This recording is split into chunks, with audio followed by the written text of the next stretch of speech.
We moved here in 1987 with the Farm Bureau. I've had a good career, 25-year career with them, and so we decided that we would retire earlier this year, and farming is something I've always had a passion for. I did that when I was growing up. So we really started this year before last. We bought the cows and tried to maintain the cattle. We had fencing already in place, so really have drawn on the resources that are available. When I quit farming back in '87, the technology and the information just was not available like it is today. So much has changed, and I knew that I needed help quick. So I've called on the Natural Resource Conservation Service and the UT Extension Service and others. I've got my Advanced Beefmaster certification, BQA, and have been at about every class that they've offered. So we've got things now beginning to see daylight. We've just about to finish up a water system that's been facilitated, and a lot of help with the Conservation Service. Greg Quillen and John Morrow have helped, and also Webb Flowers down near Knoxville has helped some. But we've got a water system, we've got lanes, we've got a way to move our cattle from one end of the farm to the other. It's really a one-man operation.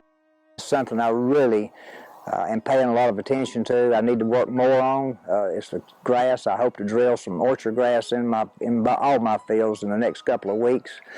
But what we're trying to do is to get to where we can take the cattle to 27 cows, which I believe I can support 27 cows plus their babies, and put them on a half-acre plot and move them every day. And what helped me more than anything was that umbrella right out here in the field. And that came out of Wisconsin, a company out there called Shade Haven. We have no trees here. We've got one tree, and cattle have to have three things, and that's water, food, and shade. And that gives me the ability to use my farm and to use it very efficiently. Each of these paddocks are in about 5+ acres. That we've got 3 5 acres plus, and then the last one there is 7.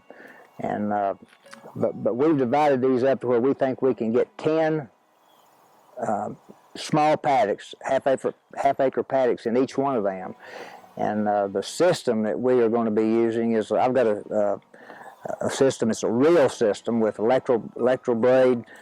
We put that in as a temporary fence, and I will probably move some of them and then leave some of them on a more temporary, permanent basis. But it helps me manage the cattle, and it keeps them from wandering too much. It forces them into a small area. It forces them to eat the grass. They spread their manure. And what I've done with this Shade Haven the last several weeks, because of no rain and no grass, is just move it strategically around the field so that they're getting a good cover with the hay on the manure.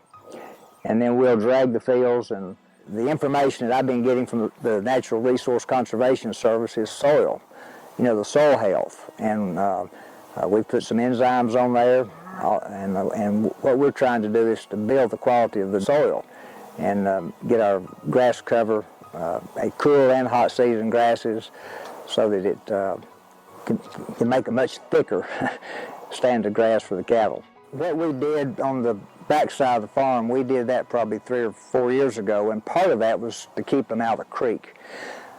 Resource Conservation Service helped me build a fence along it's a spring branch, a real good spring branch, and we've kept them out. But we've used the Conservation Service on fencing. We've used it on water, and I'll tell you, they have, Greg has, and John and the others, but really Greg particularly, because he and I have known each other for a number of years. Every time I've asked, they've responded, and they've exceeded expectations.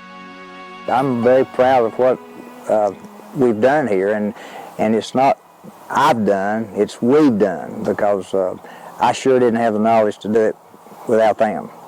I would encourage anybody that is either, if you're farming or thinking about it, to be sure and use the resources that are available. You know, my wife and I, this was sort of a dream to be in the country.